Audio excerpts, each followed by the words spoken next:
The Israeli military says it's identified the launch of a missile from Yemen towards Israel.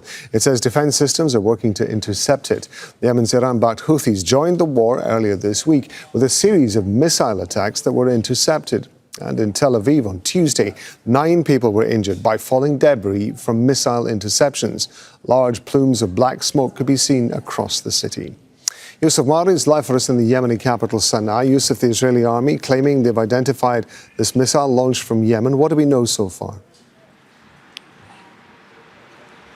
Well, we know that this is actually the 4th attack launched from Yemen, and we know that they are focusing in southern Israel.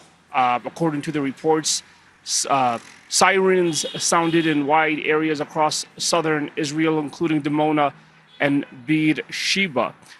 We know that these attacks are going to continue from Yemen because the Ansar Allah Houthi officials have made it very clear that the only way they will stop these attacks is until Israel meets their demands. Now, what are those demands? Those demands include that Israel abides by the Gaza ceasefire agreement and ends its aggression against Gaza immediately, and also for Israel to not take part in U.S.'s military attacks against Iran. We know also from Mohammed al-Bukhaiti, a prominent Ansar Allah Houthi officials, that these attacks are going to continue and that there are more options and more phases up ahead in military escalations. We know that one of those options is going to be the closure of Bab al-Mandab, according to Mohammed al-Bukhaiti.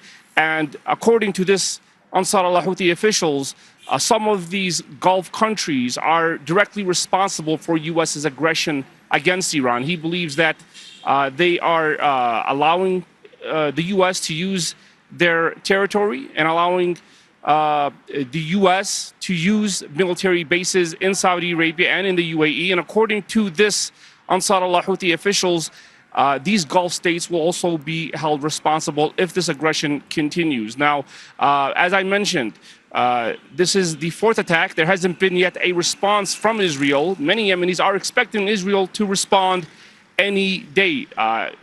How has Israel responded? Well, they've attacked the port of Salif, they've attacked the port of Ras Isa, they've attacked the port of Hudaydah during the previous rounds of attacks from the Israeli military, and we know that their main target has been the port and the province of Hudaydah because that's where 80% of goods are imported from. It's basically Yemen's lifeline, and if the port of Hudaydah is rendered unoperable and is no longer functioning, we know that it could lead to another humanitarian crisis here in Yemen.